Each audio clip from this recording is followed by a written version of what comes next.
For some reason, my Star Wars The Force Unleashed one has goddamn 100 views. I don't know why that's good recommended by people. So this is similar to some of the stuff I do earlier in the game with multiple areas with different characters interacting indirectly. But what's nice about the ball was that it allowed me to make levels like this one, where you have different characters in different areas interacting with one object that gets moved around and passed around in different ways. And that was cool because it meant I could kind of separate the characters but have an object that moves between them. Because you don't directly control the ball, it becomes a kind of a passive object in the world that you have to interact with in interesting ways. It's basically kind of like, I guess, the companion cube from Portal, that it becomes something that takes on a meaning because it's something that's passed between different characters in this scene. So yeah, I really like this level. I never did get on the bottom right of the water, the particle effect kind of bleeds out of the wall, and I hate that. I never got that right.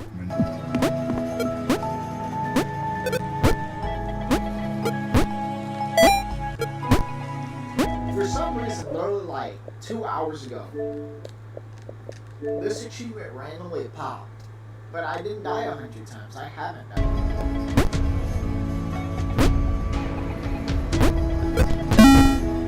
So this was a point where I realised that there was an interest in that mid-air jump.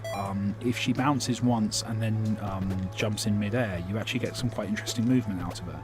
So the idea of an environment where you could play with that, where you kind of combined the bounce with the secondary jump, felt cool, and that's what this level became. And it weirdly becomes Pong or Breakout or any of those kind of games. It works. It's fun. It's Laura had been born special. She understood that now. She was created to help others. If her bounce could be passed on, then this...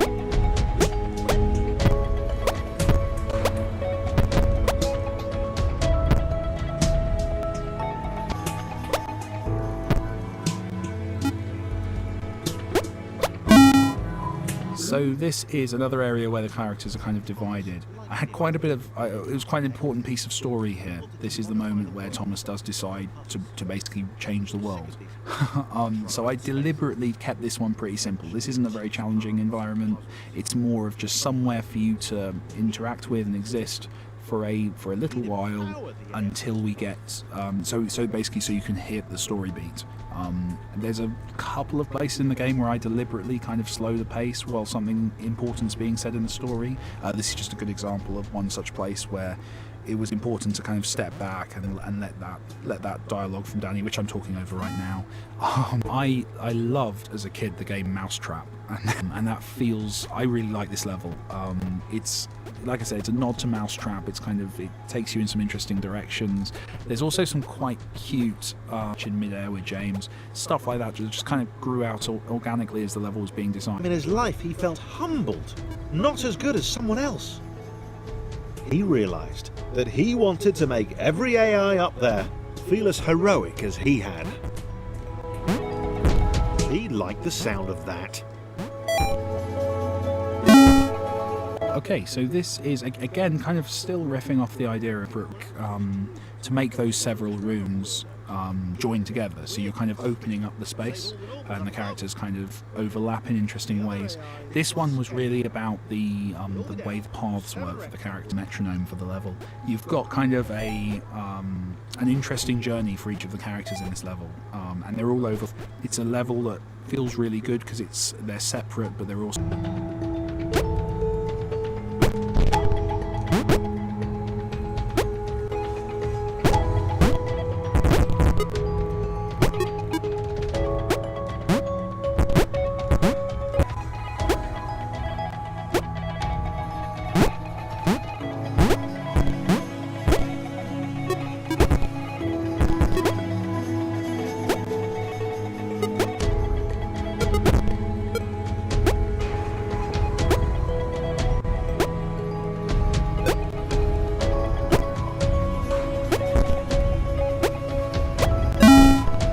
Okay, so this is the last environment for these characters, which is this is the point where they essentially overcome what they are. They become heroes.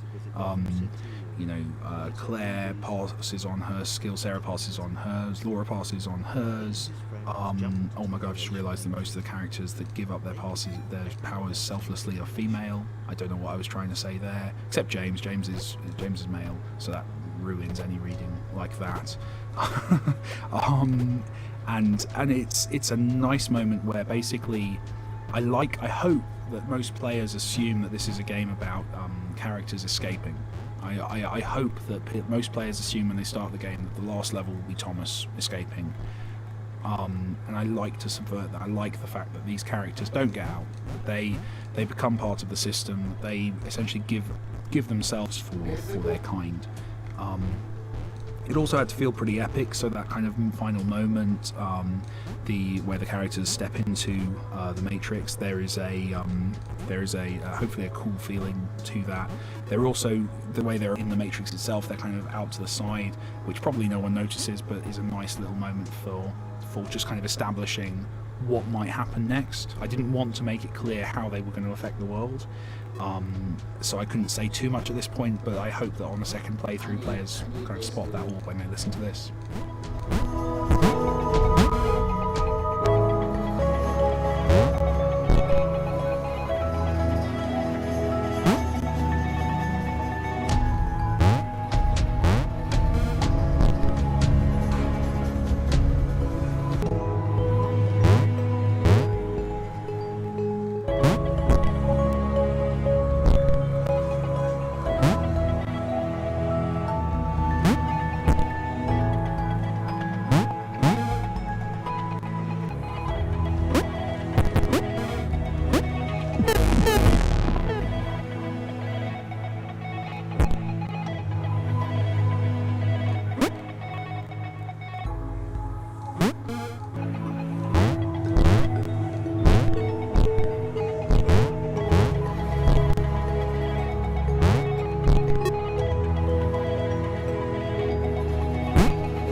And this is Gray.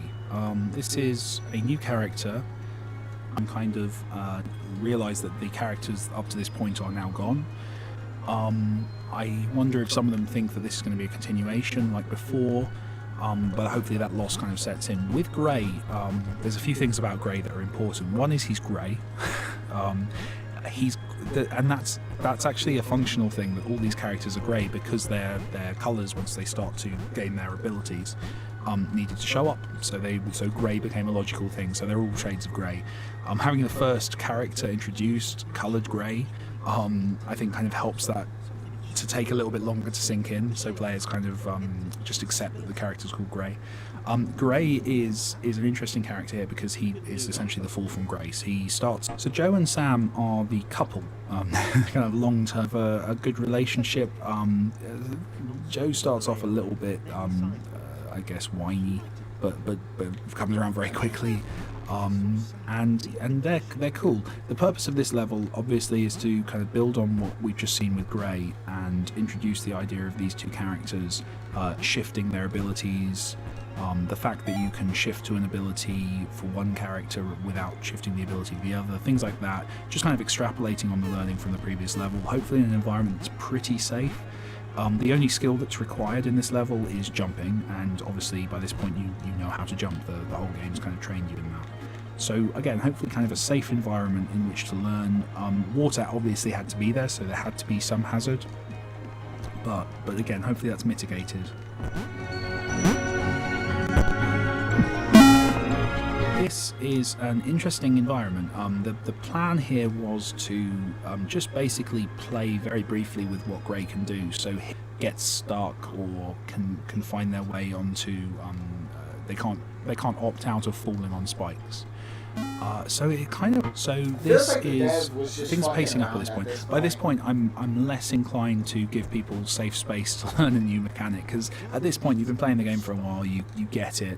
I like to think that the challenges of the game are such that you accept that you're now going to be in danger from this point on. So here is obviously the big introduction of the fact that there can be more than one ability in the space.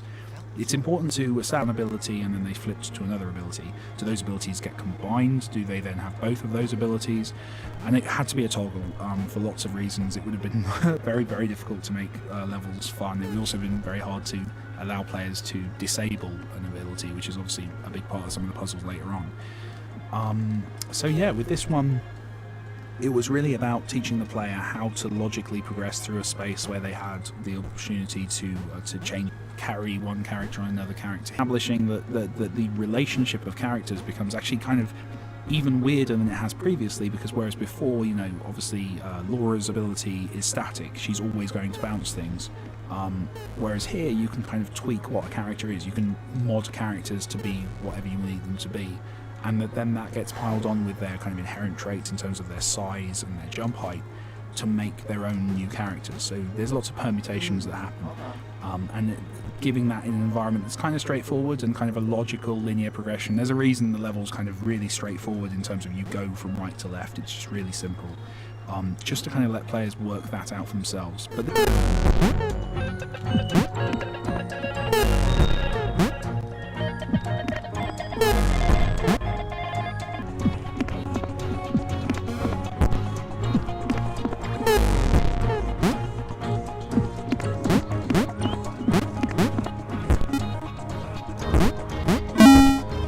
so here I'm establishing Paul as his own character.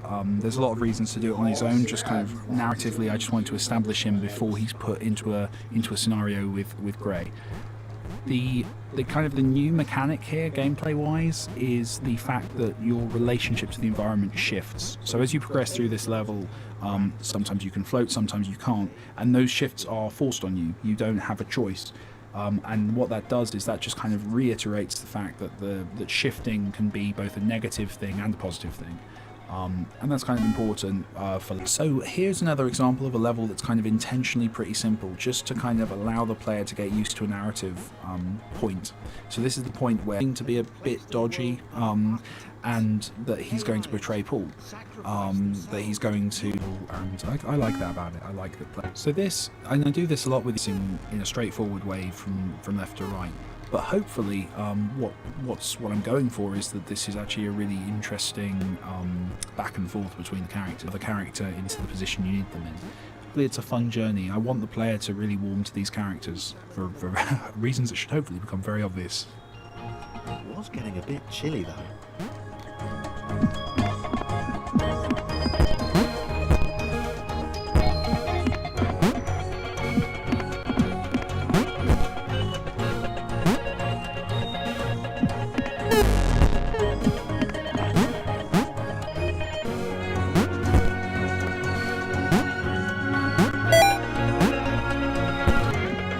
This is an opportunity to add a new trigger zone. So here we have obviously the double jump, which came from Sarah. This is, to be honest, again a quite straightforward environment, but just enough room that the player can work out what it is. There's a lot of communication going on in terms of hopefully explaining to you what each kind of thing does, what each different ability shift does. Obviously the colours are the same colours as the character, work out what an ability shift does. Also it's nice because it lets me do little character moments at the same time as introducing these new mechanics.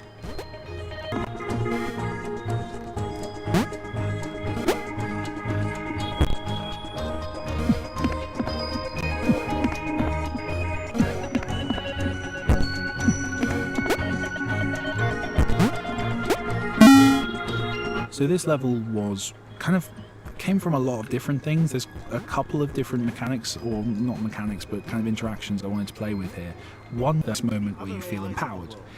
So that's the first thing. The second thing I really wanted to play with was the idea of jumping into a trigger zone in mid-air and then using so those two kind of little moments of interaction that I kind of wanted the player to experience. The first one is so with this level, this was one that kind of grew out of the work I was doing on the other levels kind of around it, It's so there's a lot of really changing ability mid-air, water. It means that on the right.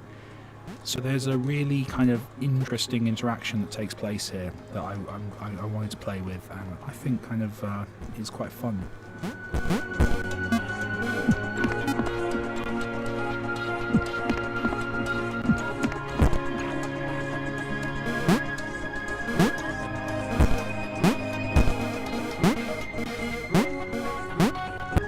So to have a group of characters who were a bit silly, a bit stupid, to be honest, and a bit fun.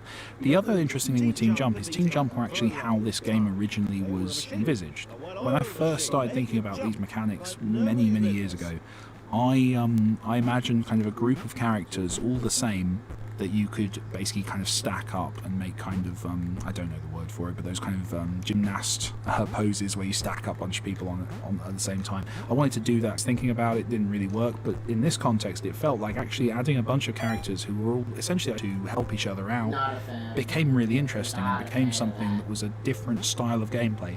The other characters, because I kind of hoped that they would be seen as one unit, and it became a case of almost having a transforming shape character in the game. And I'm a massive Transformers geek, so so that was fun.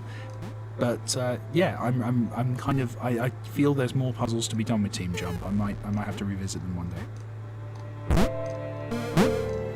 I wonder if he'd ever do a second one.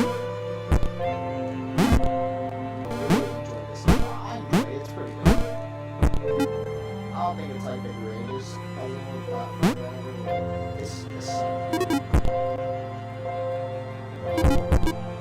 This is another one of my favourite currents, the water. This is easier to make the water have a current to it and actually kind of pull the player across than it was to make the water buoyant.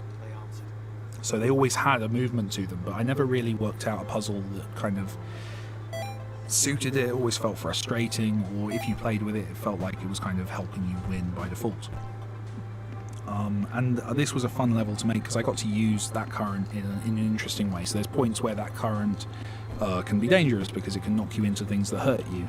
But the bit that I really love in this level, and it's something that I had to tweak things a little bit for, was there are moments where in order to win you have to intentionally sink into the water.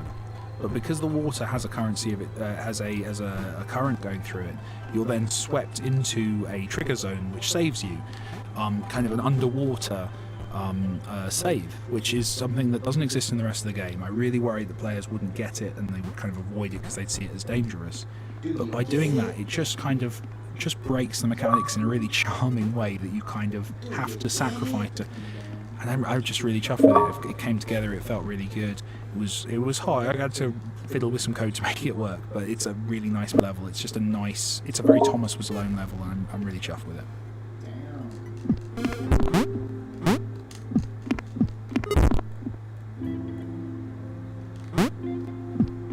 What I don't like about these, like 5 of them, is you gotta do all the maintenance.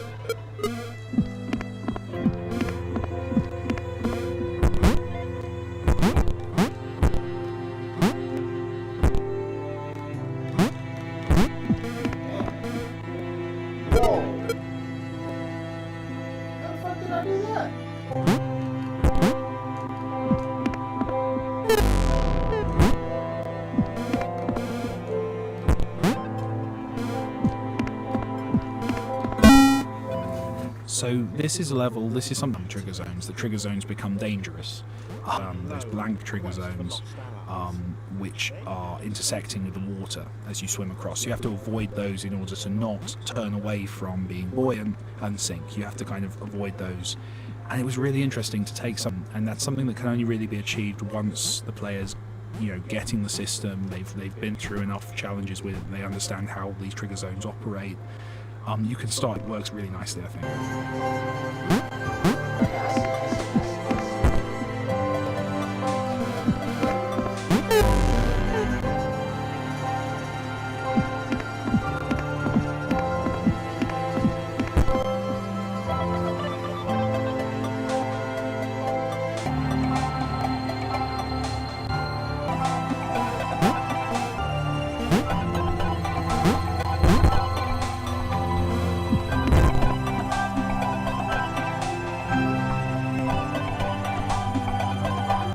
Dude, achievements are weird in this game. They take long.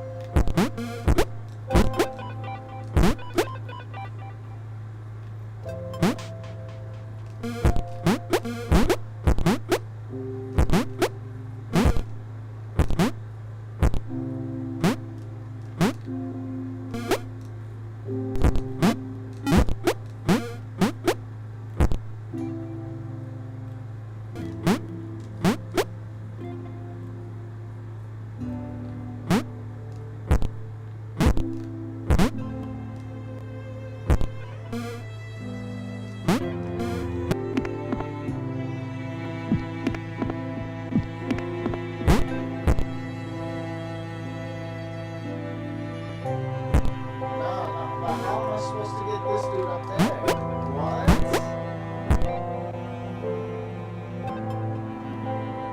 Oh.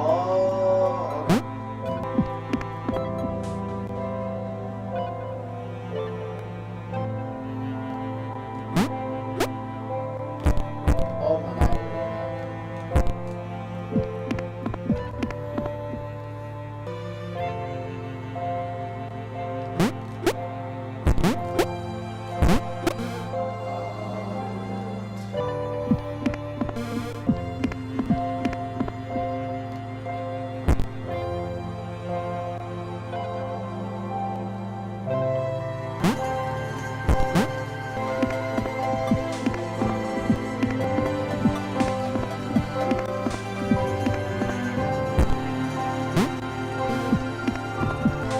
I should apologise. I wrote the script, but I forgot the words. So I've been reminded of that, so I will now endeavour to call them shifters.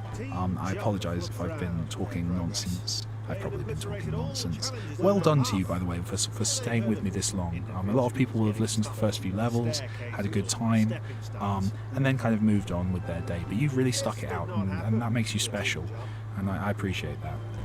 Okay, so this environment. This environment is all about that shifting back and forth, but in a really kind of frequent way. It's kind of hopefully kind of a constant bounce back and forth. This was where I started to give in to my love of V, and wanted to the indie game where you switch gravity. This is the next few levels are kind of ode to that. Anti-gravity, having anti-gravity in the game as well as blanks makes for some really interesting puzzles because you actually have the alternation that is in the game V. It's not player controlled in that way. It was from the moment I knew I was going to have the shift.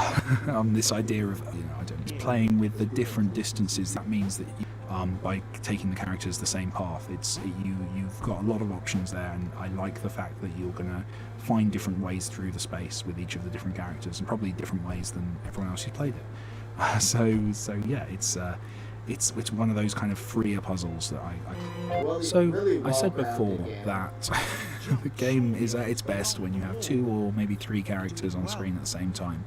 I'll tell you why I think it's 9. It's because it was 9, or 10, one of the two.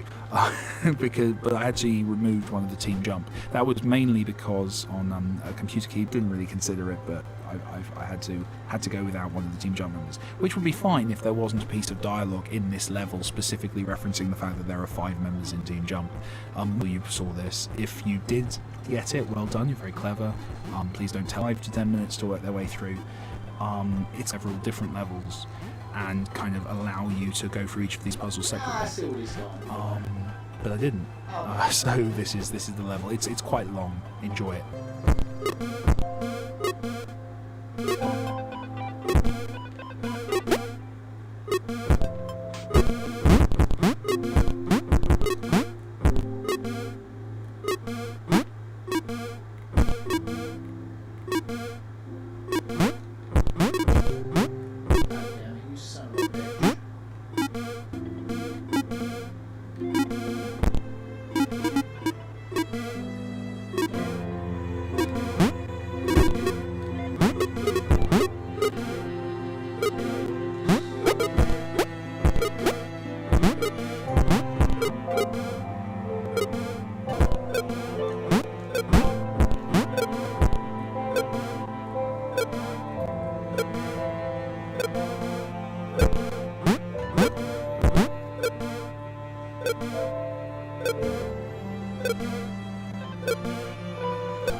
See, he's a bit of a dickhead for making it like that, where you gotta like babies.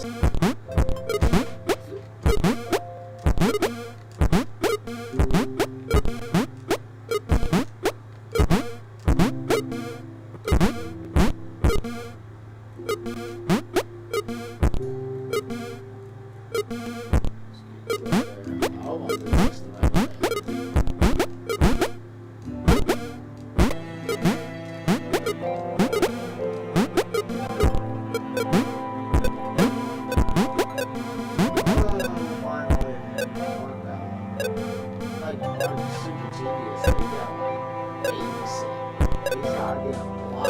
the right way. So this level is in such a way that basically every thread about getting characters past difficult shifters that would cause them problems, and that becomes you can get through the level.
Know what I'm saying? Like, okay.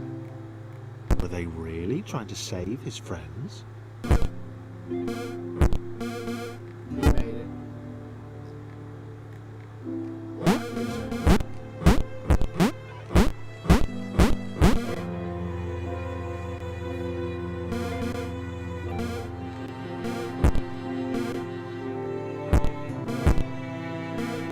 You agree?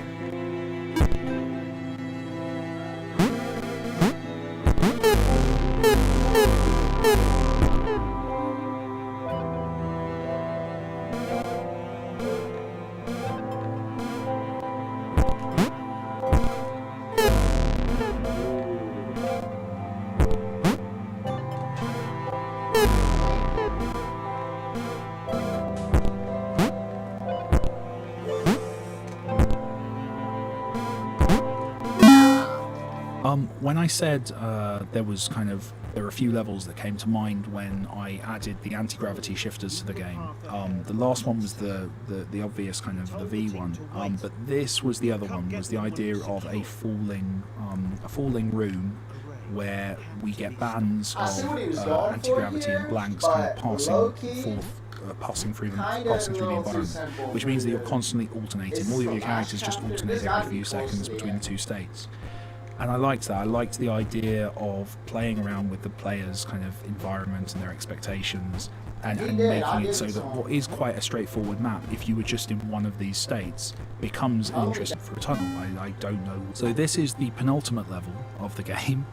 And yeah, the real thing here, I had to have the last kind of puzzle of the game.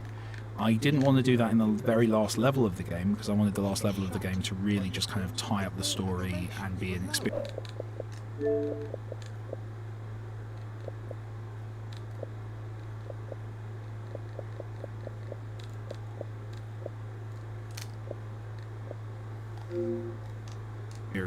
Kind of focus level rather than a puzzle.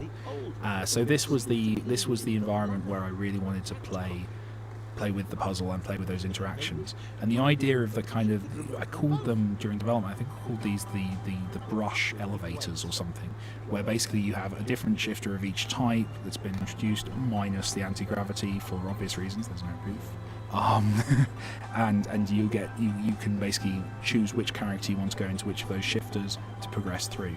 And while there's a bit of a like that, I like the idea of one last puzzle which the player hopefully kind of would have to fiddle with and have to work out with just before I get to a kind of final story moment.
and this is it. This is the last level of the game. This is the moment that the whole story's been leading up to. I wanted you to use these two characters in an interesting way together to progress through, because obviously that's what the whole game has been about. And this to me really is the moment where everything hopefully comes together. We've got a nice minimalist environment which has some cool effects work, which I'm chuffed with and I think works. We've got that incredible last piece of music that David did, which I genuinely think is just one of the most moving pieces of video game music I've ever heard. With this one, actually, all that clever procedural stuff that I mentioned earlier, we didn't do it on this one. This one needed to be controlled by David. This had to have exactly the progression that he had in mind, and that leads to a precision to the way that it's been put together and arranged, and it feels epic. And then Danny comes in, and Danny's performance brings it up as well. This is the kind of the crescendo of the game, and it's a perfect illustration of why the collaboration was so important. The number of different people who put work into this game, and I think it works. I think it works as a result of that. It's something I'm a little mindful in our little chats that we've been having as you play this game, that I maybe haven't mentioned those guys enough. This is a game that could not possibly exist without the collaboration of specifically David and Danny, and what they bring to the storytelling and the environment of this game. So yeah, they're pretty awesome. This level ends with obviously that become fully aware. Well, they are fully aware, but they come out into the real world. What happens next? Well, that depends. I don't know yet. I've got some ideas. I've got some thoughts on what happens next. But essentially, every sci-fi movie you ever watch with an AI in happens next. This is their emergence. These are the first precursor AIs to succeed. And that's my reading of the ending. But your reading might differ, and that's absolutely cool. And I like reading some of the theories online. Okay, this is me. I'm done. I've enjoyed our time together. Thank you so much. Thank you so much for buying the game. That was very nice of you. Thank you very much for finishing the game. That was also very nice of you, even with all those stare bits. And thank you very, very much for listening to this. Listening to my voice, listening to me in this. Please follow me on Twitter. It's at Mike Bithell. And yeah, I look forward to saying hello to you. Thank you very much for your time. Cheers.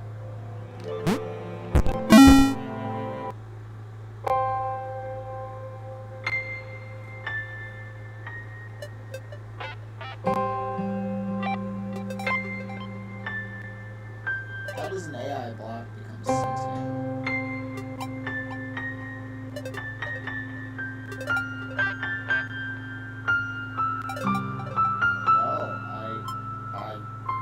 I guess that's the game.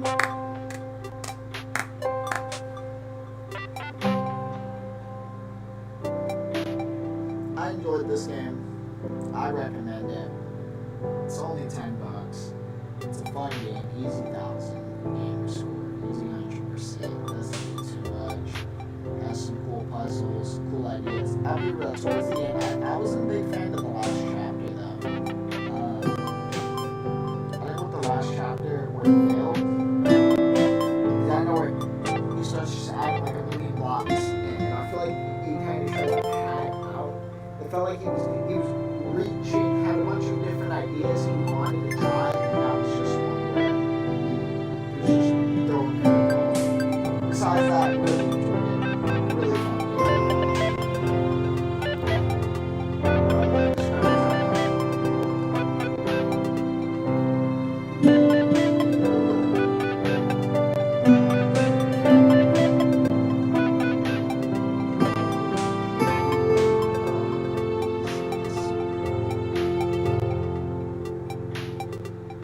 Catherine Woolley.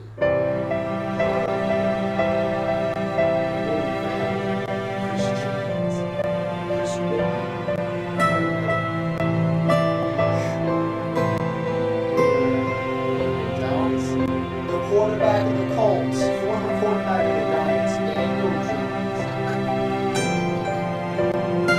And Waddle.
stopping that.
So these are all actually just.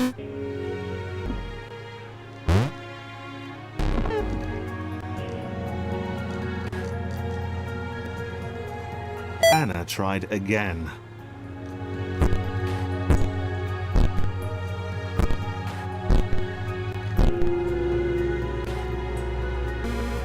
She told Benjamin about the blinding light of the fountain, of the clouds which had defended it. She begged him not to carry on.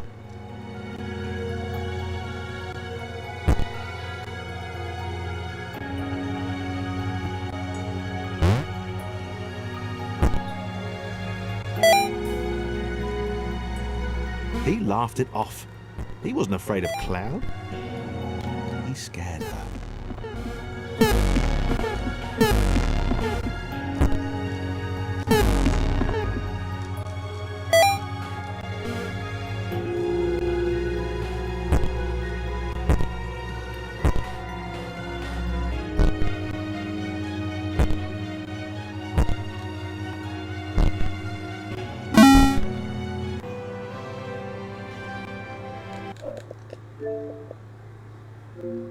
Right there.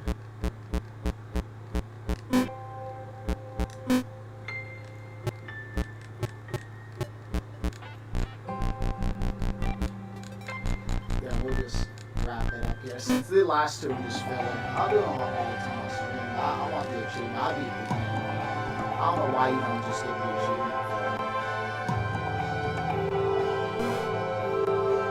achievement. Sarah fell. Benjamin was stuck up there. She had no idea if she'd ever see him again. The fountain had destroyed everything. It had unleashed the clouds. It had blinded Benjamin.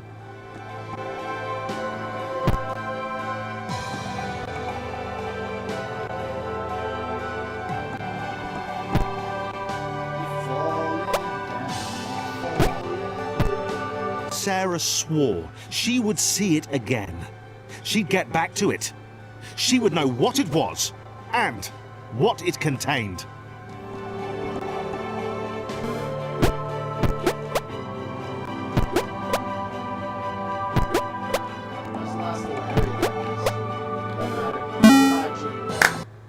Boom.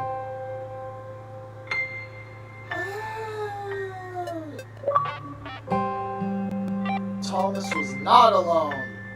He was not alone.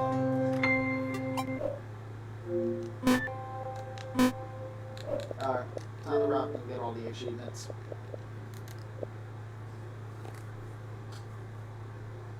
Which is always fun.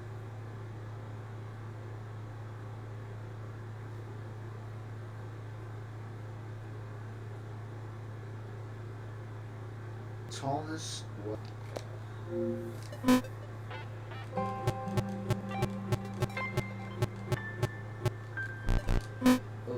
Jumping had to be right. It's kind of the main way you interact in this game, obviously. I did a lot of research. I got kind of obsessive about it. It took me, I was still fiddling with the jump physics, I think, about 3 weeks before I launched the game. So it's something that, this is a challenging jump.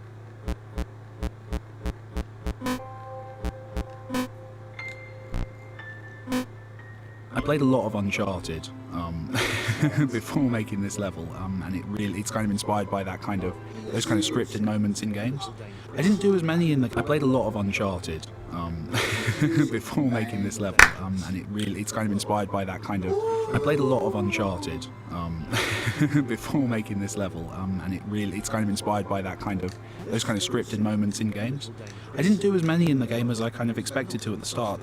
There's a few reasons for that, but I guess the main one was that so this is a subtle one, but it's kind of important. They're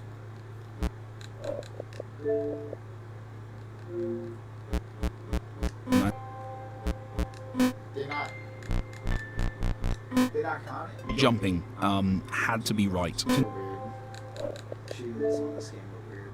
Yep, there it is. Okay. Which one's the second chapter? Is it Array? Scenario select. It was Array. This level exists solely to allow the player to feel their way into John. This is a chance for you to basically make him jump properly for the first time, and hopefully because of the constraints in the last level, that feels awesome. And I actually use the word awesome in the narration just to push you in case that's not how you're feeling. You should. It's a very good game. And then yeah, so you've now got access to this awesome jump, and you can do what you feel. John decided to press the switch to let the little dots catch up with him. John cared for his new allies. You could tell from the sympathetic expression he practiced in the mirror all these years.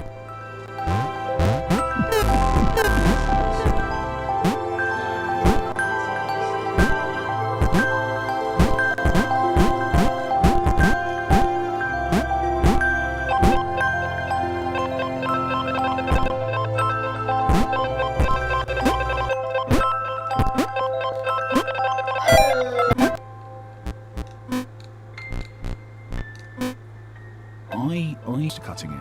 This is where the staircase repetition kind of becomes, well, boring. I did do a lot. I shifted things around, kind of varied the step sizes and gaps, and to add variety. But it's a lot better than it was. But it was not. It's the one that when I'm watching Let's Plays, and I'll talk a bit more about Let's Plays in a bit. But the way it's kind of the one that I fast forward through on the Let's Plays because I find it very, very slow. I don't know, that might just be over familiarity, but I don't like this level. Have fun with it though, and I'll see you on the next one. His unremitting cynicism and tutting.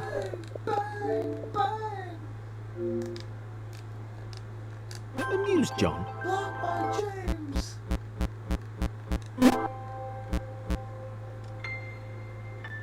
Wait for that one to pop.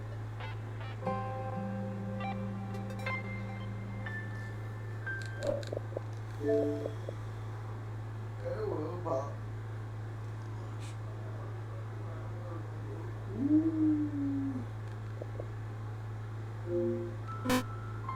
Let me see something. I think this is the this is getting very self-deprecating, but I think this is the weakest level in the game. I came very, very close to cutting it. This is where the staircase repetition kind of becomes, well, boring. I did do a lot. I shifted things around, kind of varied the step sizes and gaps, and to add variety. But it's a lot better than it was. But it was not. It's the one that when I'm watching Let's Plays, and I'll talk a bit more about Let's Plays in a bit. But the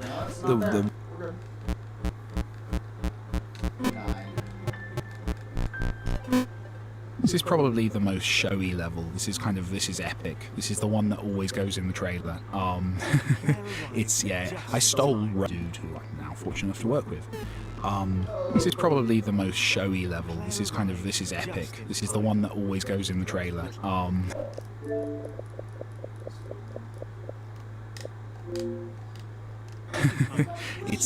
I stole Rain from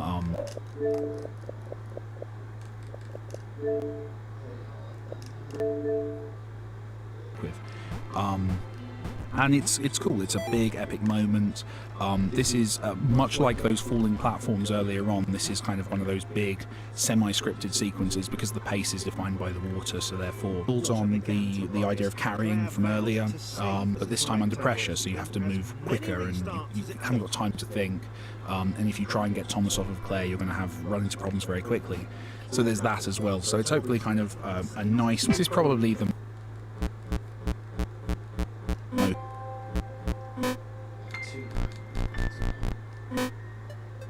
But this is where I introduced spikes.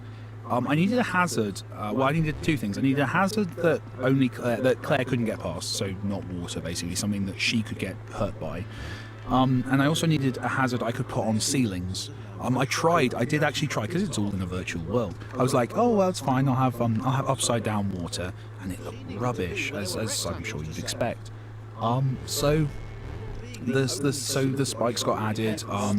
I introduced them specifically just with Claire, just so you can, as a player, learn that Claire is actually going to be damaged by them, and it kind of just changes the relationship a little bit between Claire and the environment, and hopefully in a safe way. This level's pretty straightforward. Green stuff.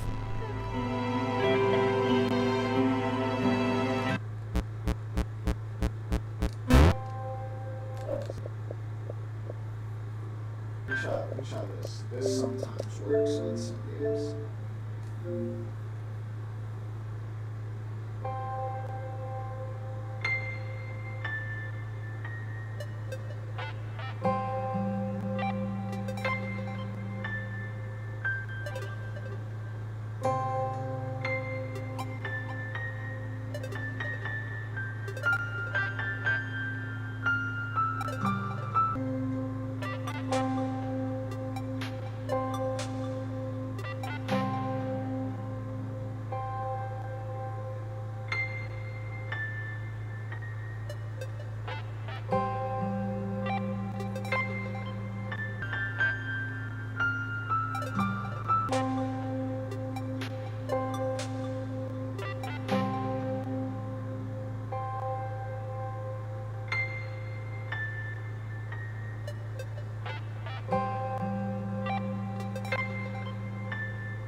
I don't know why they're not popping on. Fuck, Scorpion, wait. There's one, 41 seconds. Damn.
actually mess with.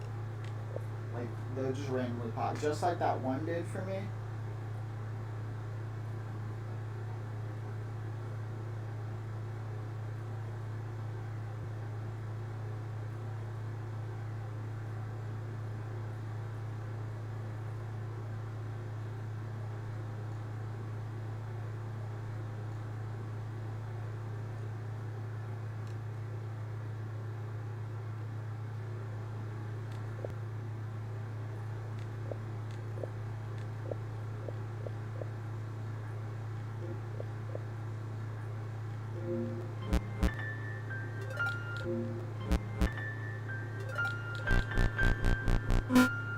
So here I'm establishing Paul as his own character. There's a lot of reasons to do it on his own, just kind of narratively. I just wanted to establish him before he's put into a scenario with his own character. There's a lot of reasons to do it on his own, just kind of narratively. I just wanted to establish him before he's put into a scenario with Gray. Sometimes you can float, sometimes you can't, and those shifts are forced on you. You don't have a choice. Shifts are forced on you. You don't have a choice. And what that does is that just kind of reiterates the fact that that shifting can. Love it. Love it.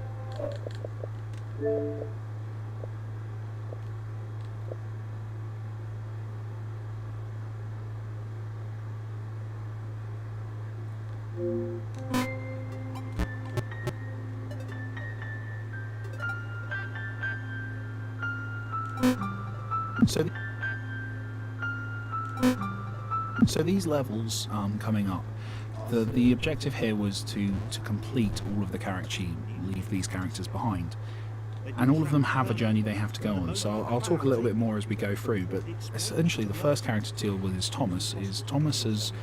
Thomas's journey, or what I was hoping to call, he's very interested in the world. He sees things, he's observant, he's having fun just looking at the world. And then he's having fun just looking at the world. And then he kind of discovers that he doesn't create these new characters who go on to achieve what he wanted to achieve originally. And it's nice. It feels like a nice kind of illustration of that creative process of kind of creative people tend to, at least the ones I've met, tend to be really, really interested in a guy who has to know why that thing works the way it does and is intrigued by.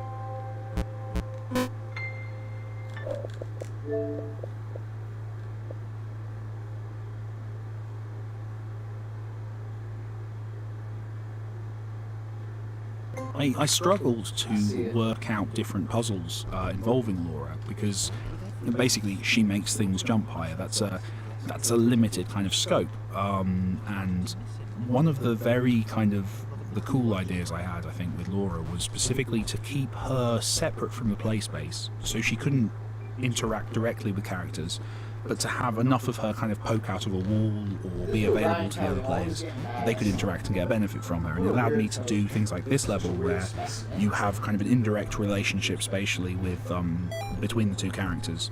And I really like it, actually. I think it's kind of interesting. I'd have liked to have done a few more of these. She'd wonder what he was up to. Was he missing her? He wasn't saying very much.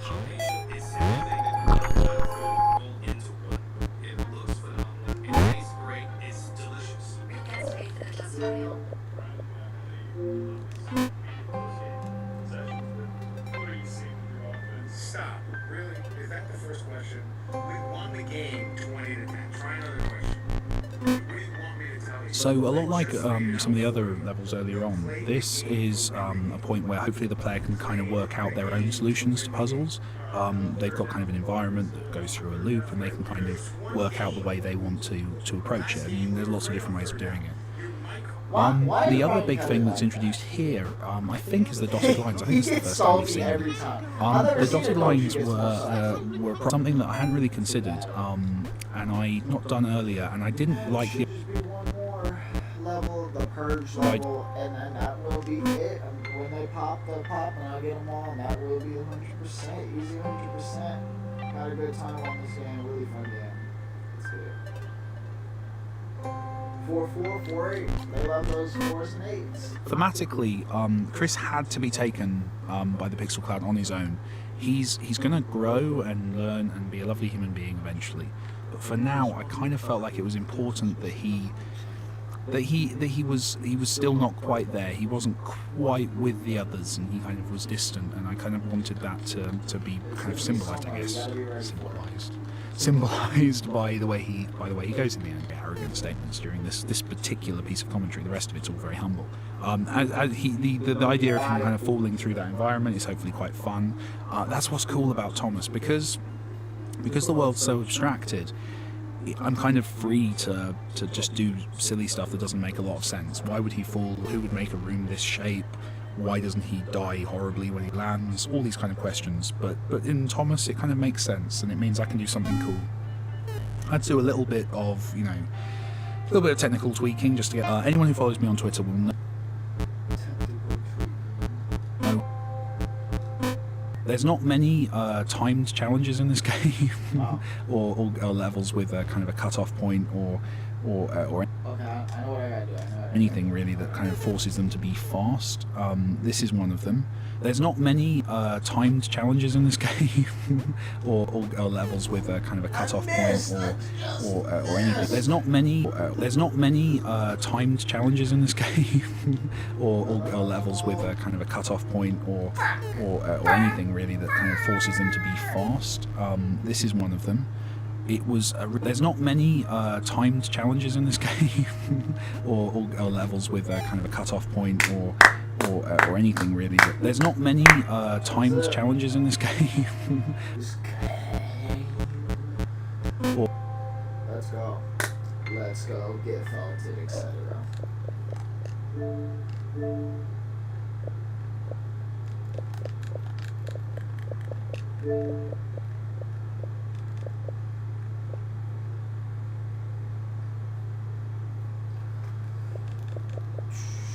Starting the game again, and that worked.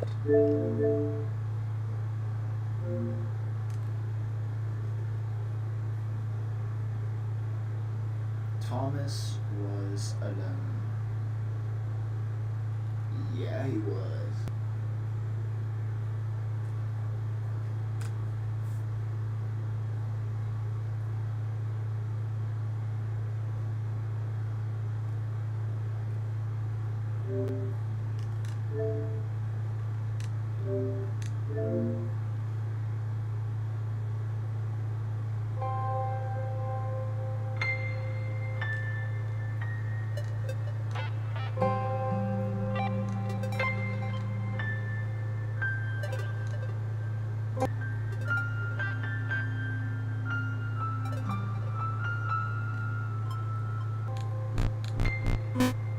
And this is where Thomas got lost to set in. I wanted the player to feel they missed those characters, but at the same time I kind of had to get it going again. And I didn't want to introduce these otherworld characters quite too quickly. I wanted to save Sarah, for example, for later. So bringing in Thomas at this point felt right. It kind of felt like the logical time. James has been established. The players got used to the fact that those characters are gone, so Thomas is a surprise. Here, I keep them separated, but it's for a slightly different reason than before. It's not to limit the player or make them feel constrained so that the late.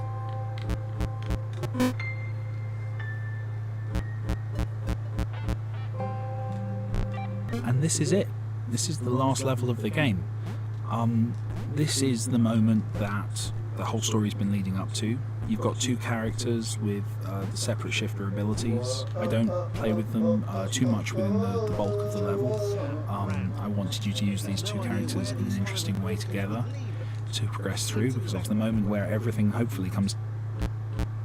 Are these 100%? You whack, man.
characters in an interesting way together to progress through, because obviously that's what the whole game has been about.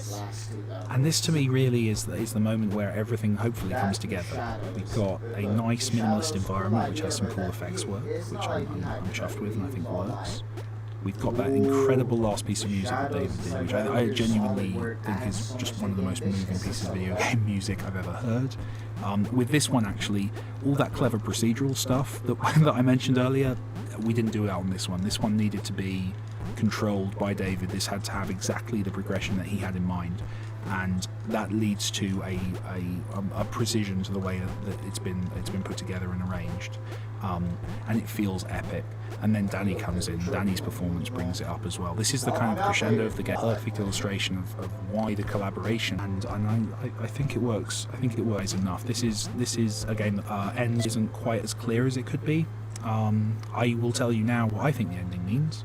To my mind, these two characters find an escape. They exit the computer. They become fully aware. Well, they are fully aware, but they come out into the real world. What happens next? Well, that depends. I don't know yet. I've got some ideas. I've got some thoughts on what happens next. But essentially, every sci-fi movie you ever watch with an AI in happens next. This is their emergence. These are the first precursor AIs to succeed. And that's my reading of the ending. But your reading might differ, and that's absolutely cool. And I like reading some of the theories online. Okay, this is me. I'm done. I've enjoyed our time together. Thank you so much. Thank you so much for buying the game. That was very nice of you. Thank you very much for finishing the game. That was also very nice of you, even with all those stair bits.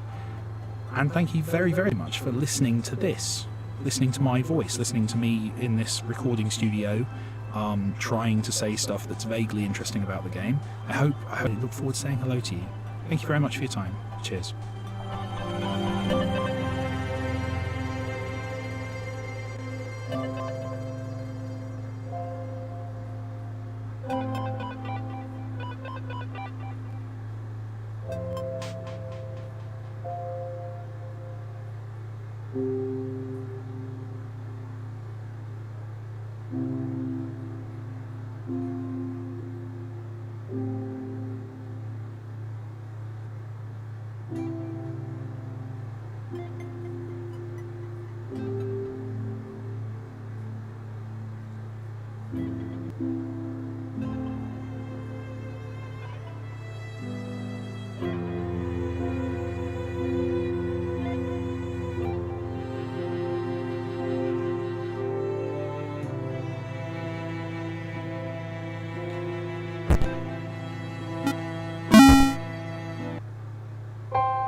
Think about ordering this game.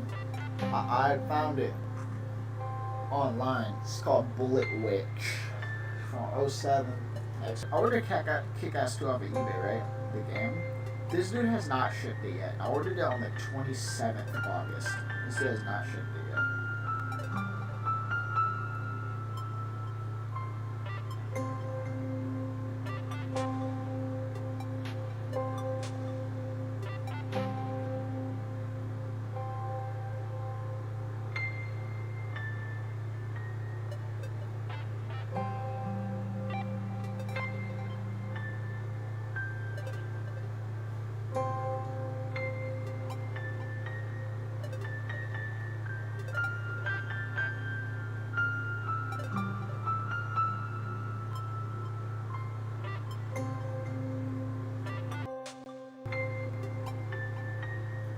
S2.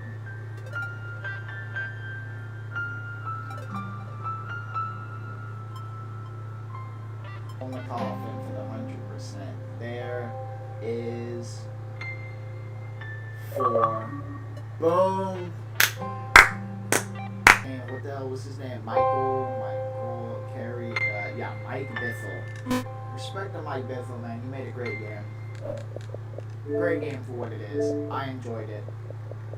And it's in my